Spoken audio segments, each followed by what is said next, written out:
आज्ञा मो ना हूँ मिलन कुमार दास। आम घर हूँ नदीगा धूसुरी थाना भद्रक जिला। आज्ञा आम आपण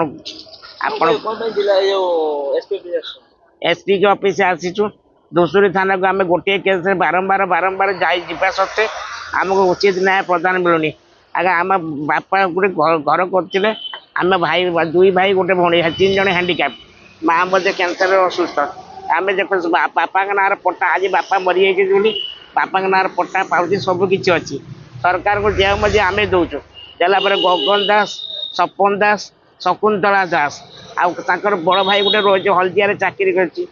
हल्दिया चाकरी कर इंडियन ऑयल बनमाणी दास समस्त से चाकरी कर आम घरटा को जोर जबर दखल कर आम कहला बेलू आम घर दखल दौना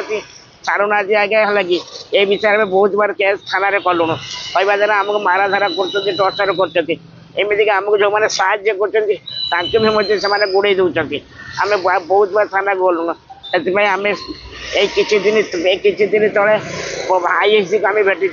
आईएससी कहल ठीक अच्छे आम आप घर आपन को आम दखल देव आज्ञा आज दखल देवा कथा कही आज जाते स्टाफ पुलिस जाते पुलिस जामको दखल देवा आम घर को तो परिवर्ते अलग घर आमको देखा कहते यहीटा को तुम जो पार बागेक रुहतु आज्ञा मुझे आम समस्त छोटा लोक आम भाई भाई 3 जन हैंडिकाप माँ भी ना बापा भी ना आम कौट भत्ता पाइन आज्ञा चलमु आम कौट पैसा आने आम से घर को बागेमु आम आम आर्थिक समस्या ना आम किसी कहवाक चाहूँ कि आमको किसी कहवाक सुजोग देले ये कही फैसला करके पलि आइला आम सब घर गुड़ाक आज्ञा दखल को पलि आम आज्ञा निराश्रय अवस्था अच्छु आम बाध्य आज एसपी को द्वारस्थ होइछु आम कथा जब बुझे बुझतु ना आम ये आज्ञा प्राण त्याग करूँ।